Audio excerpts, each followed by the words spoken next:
रात के तकरीबन 11 बज रहे थे।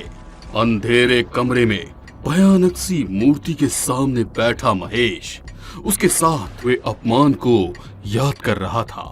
मैं तुमसे बहुत प्यार करता हूँ प्रियंका, मुझसे शादी करोगी? मुझसे शादी करोगी तो मैं तुम्हें अपनी तरफ से कोई कमी नहीं होने दूंगा।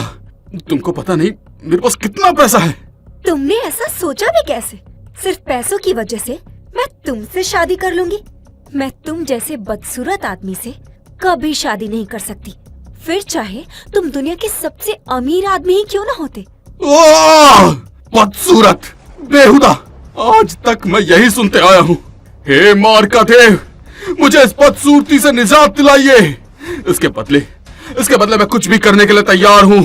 ऐसा कहकर उसने एक हाथ में चाकू उठाया और दूसरे में बंधा हुआ मुर्गा फिर एक ही झटके में उस मुर्दे की गर्दन खचाक से उड़ा डाली। क्लब में शानदार पार्टी चल रही थी, सभी अपनी मस्ती में मगन थे। ऐसे में एक लड़की डांस फ्लोर पर मस्ती में आकर खूब एंजॉय कर रही थी। उसने देखा कि काउंटर के पास चेयर पर बैठा हुआ एक हैंडसम लड़का काफी देर से उसी को देख रहा है, तो वो मुस्कुराते हुए उसके करीब चली गई। क्या बात है, मैं देख रही हूँ काफी देर से आपकी नजर मुझ पर ही टिकी है। अब है ही इतनी खूबसूरत कि नजर जब से आप पर पड़ी है किसी और को देखने का मेरा मन ही नहीं कर रहा है। ओहो, इतना ज्यादा अट्रैक्शन। वैसे नाम क्या है आपका? हाय, माय नेम इज कबीर। और तुम्हारा? मेघना। 12 बज चुके हैं, अगर आप चाहें तो मैं आपको लिफ्ट दे सकता हूँ। ये सुनकर वो मुस्कुराने लगी। अगले ही पल वो कार में कबीर के साथ बैठ गई। कुछ देर बाद कार एक आलीशान कोठी के बाहर जाके रुकी। Wow, such a big house. आप यहाँ अकेले रहते हैं? हाँ, अभी तक अकेला ही रहता हूँ, कबीर ने मुस्कुराते हुए कहा और फिर उसका हाथ थाम कर घर के अंदर ले गया। कबीर उसे एक कमरे में ले गया जिसमें नीले रंग की मध्यम रोशनी फैली हुई थी। उसने मेघना को गले लगाया। आराम से यार, मैं कहीं भागी नहीं जा रही हूँ। ऐसे मौके पर सब्र से काम लेना ठीक नहीं होता। ऐसा कहकर कबीर उसे अपने साथ बेड पर धड़ाम से गिर पड़ा। कबीर की नजर बार बार घड़ी की तरफ जा रही थी जिसपे 1 बजने में कुछ ही मिनट बाकी थे। जैसे ही घड़ी में ठीक 1 बजा, मेघना को महसूस हुआ कि कबीर का जिस्म बहुत ही ज्यादा गर्म हो चुका है। उसने कबीर को अपने ऊपर से धक्का दे दिया। उससे दूर होते ही जब उसने कबीर का नया रूप देखा तो उसकी चीख निकल गई। कबीर अपने उसी बदसूरत महेश वाले रूप में वापस आ चुका था। उसने मूर्ति के पास रखा चाकू उठाया और खटाक से मेघना की उंगली काट दी और उस कटी हुई उंगली का भोग उस मूर्ति को लगा दिया। फिर उसने जैसे ही कोई मंत्र पढ़ा, उस मूर्ति से धुआं निकला और उस धुएं ने एक बहुत ही भयानक दानव का रूप ले लिया, जिसे देखकर अब मेघना के डर का कोई ठिकाना नहीं था। मार्का देव, बलि स्वीकार कीजिए। उसके इतना कहते ही वो दानव मेघना पर टूट पड़ा। उसने मेघना की आंखों में उंगलियां डालकर फोड़ दी, फिर उसकी गर्दन में अपने दांत गड़ाकर उसका खून चूसने लगा। उसके बाद सब कुछ शांत हो गया। मेघना के मरते ही दानव गायब हो गया और महेश फिर से खूबसूरत हो गया। हर रोज एक रात बस एक लड़की की बलि और मैं हमेशा खूबसूरत बना रहूंगा। हमेशा खूबसूरत। अगले दिन जॉब के बाद जब प्रियंका घर पहुंची तो कबीर उसके मम्मी पापा के साथ बैठा हुआ बातें कर रहा था। उसने एक नजर जैसे ही कबीर को देखा, वो उस पर मोहित हो गई। मैं जरा अभी आती हूँ। ऐसा कहकर वो खड़ी हुई और फिर प्रियंका को उसके कमरे में ले गई। बेटा प्रियंका, कबीर एक अच्छा लड़का है और बहुत पैसे वाला है। इसको महेश की तरह रिजेक्ट नहीं करना। प्रियंका अचानक से हाँ करने में कंफ्यूज लग रही थी, इसलिए उन्होंने प्रियंका और कबीर को अकेले में बात करने के लिए छत पर भेजा। कबीर और प्रियंका में बातें शुरू हुई और प्रियंका को भी वो पसंद आ गया। उस दिन के बाद 1 हफ्ते के अंदर ही उन दोनों की शादी हो गई। प्रियंका इस वक्त दुल्हन बनी सेज पर बैठी हुई थी। कबीर उसके पास आया और बैठा। कबीर की नजर बार बार घड़ी की तरफ जा रही थी। जब 1 बजने में कुछ ही वक्त बाकी था, कबीर को एक बेचैनी सी होने लगी और वो प्रियंका को छोड़कर जाने लगा। कबीर, आप कहाँ जा रहे हैं? मैं बस कुछ ही देर में वापस आता हूँ, तुम सो जाओ। तुम भी तो थक चुकी होगी ना। यह कहकर कबीर ने उसकी एक न सुनी और कमरे से निकल गया। प्रियंका को यह बात बहुत ही अजीब लग रही थी। ऐसा कौन सा काम हो सकता है जिसकी वजह से शादी की रात भी कबीर उसे छोड़कर जा रहा है। वो मध्यम कदमों से कमरे से बाहर निकली। उसने कॉरिडोर से छिपकर देखा कि कबीर तो हॉल में बैठा था और एक आदमी अपने साथ एक लड़की को सहारा देकर घर के अंदर कबीर के पास ला रहा था। देखने से पता चल रहा था कि वो लड़की पूरी तरह होश में नहीं थी। उसकी आंखें भी आधी अधूरी खुली हुई थी। उसने लड़की को सोफे पर कबीर के पास बैठा दिया। कबीर ने उसे पैसों की एक मोटी गड्डी थमा दी, जिसे लेकर वो खुश होता हुआ वहां से चला गया। उसके बाद कबीर ने उस लड़की को सहारा देकर उठाया और उसे एक कमरे में लेकर चला गया। प्रियंका के मन में हजारों सवाल उठ रहे थे। वो दबे कदमों से दरवाजे के पास गई और हॉल से झांककर देखने लगी। कबीर चीखते चिल्लाते हुए एक बदसूरत आदमी में बदल गया।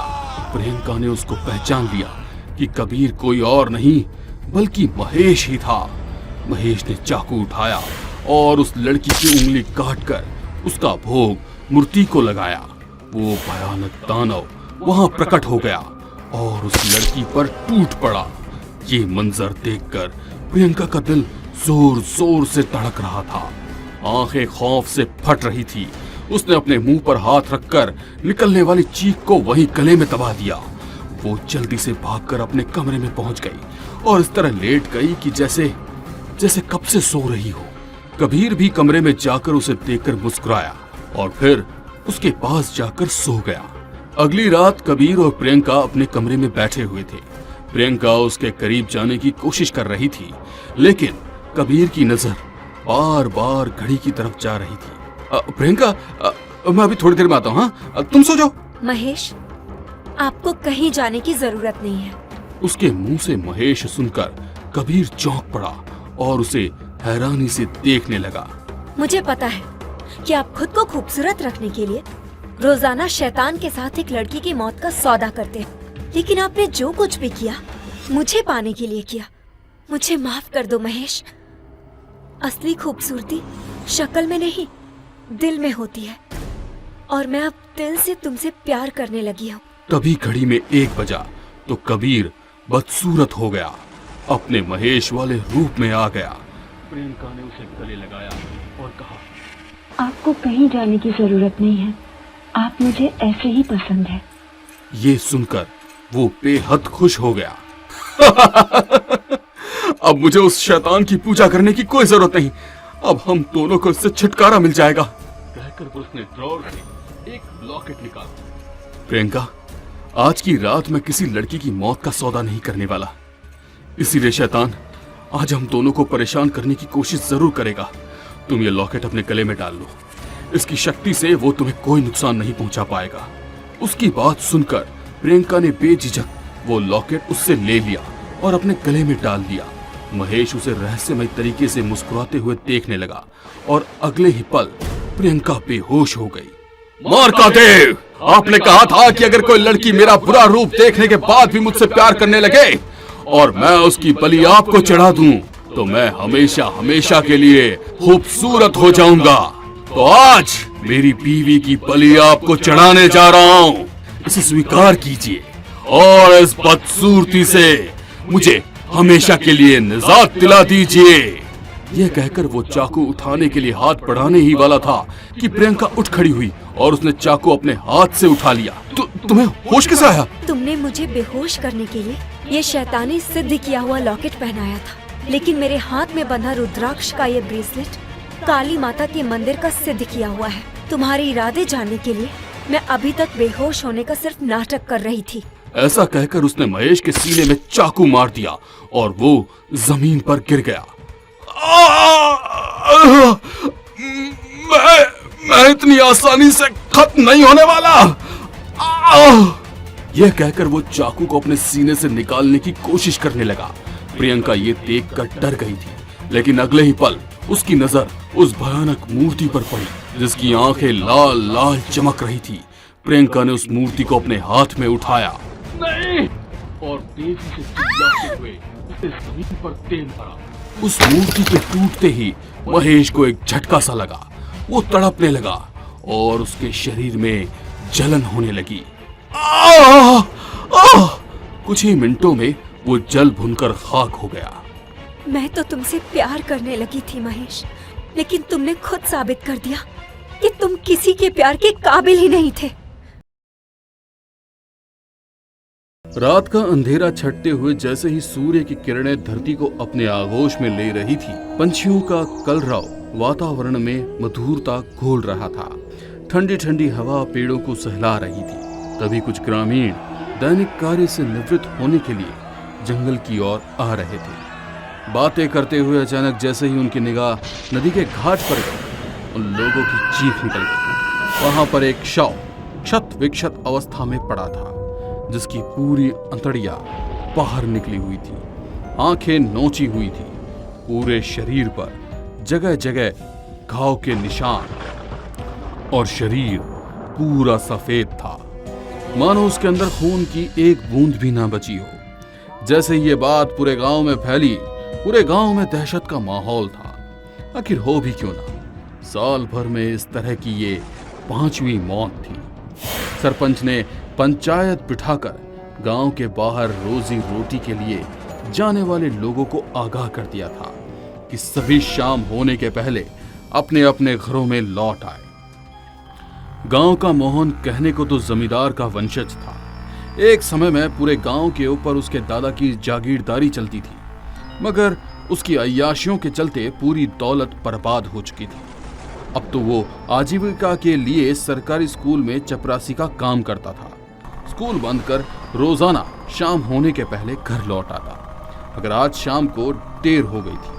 रात का अंधेरा धीरे धीरे सभी को अपने आगोश में ले रहा था। ऐसे में मोहन तेजी से अपने मोटरसाइकिल चलाते हुए जंगल को पार करना चाह रहा था, क्योंकि जितनी जल्दी वो इस जंगल से निकल जाता, उतनी ही जल्दी जंगल में बहने वाली बेतवा नदी के घाट से भी दूर हो जाता, क्योंकि रात के अंधेरे में कोई भी उस घाट के आसपास से गुजरना नहीं चाहता था। और उसका कारण यह था कि वो घाट शापित था। मगर जैसे जैसे रात होने लगी और जंगल का वो इलाका अंधेरे की कालिख में समा रहा था, मोहन की घबराहट बढ़ती जा रही थी। उसने अपनी मोटरसाइकिल की स्पीड बढ़ा दी थी। मोहन उस पल को कोसने लगा जब वो सिनेमा देखने के लिए शहर में ज्यादा देर के लिए रुक गया था।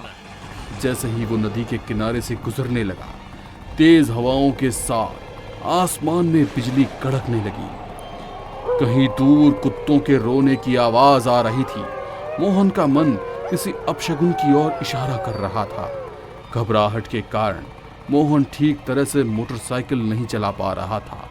तभी अचानक ही उसके सामने एक बड़ा सा पत्थर आया और मोहन की मोटरसाइकिल उस पत्थर से टकराकर गिरने लगी। मगर तभी लोग किसी ने आगे बढ़कर उसकी मोटरसाइकिल को गिरने से रोक लिया। मोटरसाइकिल आधी झुककर खुद ब खुद सीधी हो गई। मोहन को समझ नहीं आ रहा था कि उसके साथ क्या हुआ। उसने तुरंत मोटरसाइकिल को स्टार्ट किया और उसकी स्पीड बढ़ा दी। तभी उसे अपने कंधे पर किसी के स्पर्श का एहसास हुआ। स्पर्श इतना ठंडा था कि मानो किसी ने उसके कंधे पर बर्फ का टुकड़ा रख दिया हो। हवा की तरह हल्की चलने वाली मोटरसाइकिल इतनी भारी हो गई कि उसमें गति ही न बची। कोई पैदल चलने वाला भी उसके आगे निकल जाए। गाड़ी पर से उसका पूरा कंट्रोल खत्म हो चुका था। गाड़ी खुद ब खुद धीरे धीरे अपने आप आगे चल रही थी। इतनी देर से गाड़ी अभी भी नदी के घाट पर ही चल रही थी। मोहन को समझ नहीं आ रहा था कि वो क्या करे। उसने गाड़ी से कूदने की कोशिश की मगर वो नाकामयाब हो गया। मानो कोई गाड़ी के साथ साथ उसे भी कंट्रोल कर रहा था। अब उसे कुछ समझ नहीं आ रहा था कि वो क्या करे। तभी हल्की हल्की बूंदाबांदी शुरू हो गई। मोहन भीग रहा था। बारिश की बूंदों के बीच मोहन के आंसू नजर ही नहीं आ रहे थे। वो सोचने लगा कैसे भी करके इस मुसीबत से छुटकारा मिल जाए। मन ही मन भगवान को याद करने लगा। उसे लग रहा था कि अब उसका अंत निश्चित है, कोई उसे बचा नहीं सकता। तभी आसमान में बिजली चमकी और उस बिजली की रोशनी में मोहन को एक उम्मीद की किरण नजर आई। घाट पर ही एक झोपड़ी बनी हुई थी। मोहन बिजली की तेजी से चलती हुई मोटरसाइकिल से कूद गया। गिरने से उसे कुछ चोट तो लगी मगर मरने से वो कहीं बेहतर था। तुरंत खड़े होकर वो तेजी से उस झोपड़ी की ओर भागा। झोपड़ी का दरवाजा तेजी से खटखटाने लगा। भीतर कोई है, मुझे बचाइए। झोपड़ी में से कोई आवाज नहीं आई। मोहन ने अब दोबारा दुगनी तेजी से दरवाजा खटखटाया और कुछ ही देर में एक बुजुर्ग हाथ में लालटेन लेकर दरवाजे पर आया। अंधेरे में उसका चेहरा साफ नजर नहीं आ रहा था। बाबा, बाहर बहुत तेज बारिश हो रही है और फिर वो घाट के पिशाच का भी डर है। जब तक बारिश नहीं रुक जाती, क्या आप मुझे अपने घर में पनाह दे सकते हैं? मोहन की बात सुनकर उस बुजुर्ग के चेहरे पर एक रहस्यमयी मुस्कुराहट आ गई। उसने पूरा दरवाजा खोलकर मोहन को झोपड़ी के भीतर आने का इशारा किया। मोहन बुजुर्ग के पीछे पीछे झोपड़ी में दाखिल हुआ। झोपड़ी में अजीब सी गंध आ रही थी। साथ ही वहां पर घना अंधेरा था। सिर्फ वही लालटेन धीमी धीमी जल रही थी, जिसकी रोशनी इतनी कम थी कि हाथ को हाथ न सूझे। ऐसी अजीब से माहौल में मोहन का मन बेचैन हो रहा था। तभी वो बुजुर्ग मोहन के लिए पानी लेकर आया। पानी का गिलास पकड़ते वक्त उसका हाथ मोहन के हाथ से टकराया। बुजुर्ग का हाथ भी बर्फ की तरह ठंडा था। मोहन को तुरंत अपने कंधे पर हुए उस ठंडे स्पर्श का ध्यान आ गया। वो बुजुर्ग के चेहरे को ध्यान से देखने की कोशिश करने लगा मगर कुछ नजर नहीं आ रहा था। तभी वो बुजुर्ग भारी आवाज में बोला, लगता है तुम आज शहर से आने में बहुत लेट हो गए हो। हाँ, वो शाम को सिनेमा देखने लग गया था ना, मोहन ने धीमी आवाज में कहा। तुम्हारे समय सिनेमा है और हमारे समय नाच गाना करने वाली मंडली मनोरंजन का साधन हुआ करती थी। वैसे तुम ठाकुर रविंद्रनाथ के पोते हो, है ना?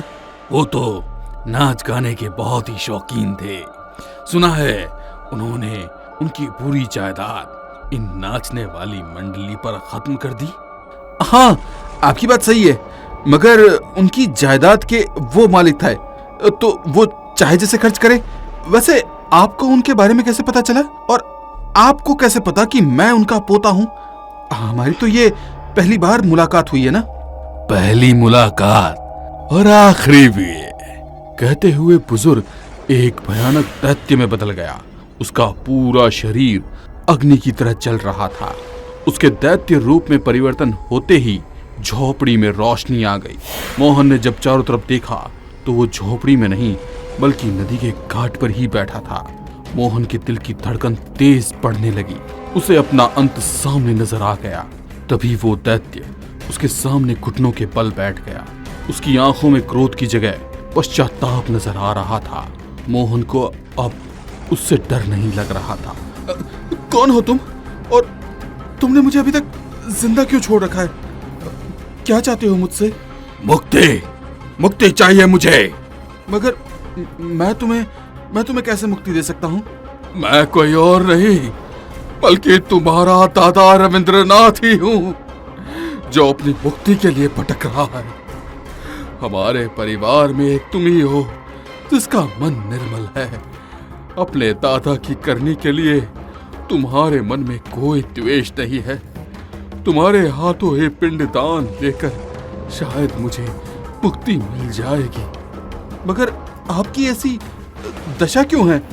मोहन के सवाल पर दैत्य उसे पुरानी कहानी सुनाने लगा।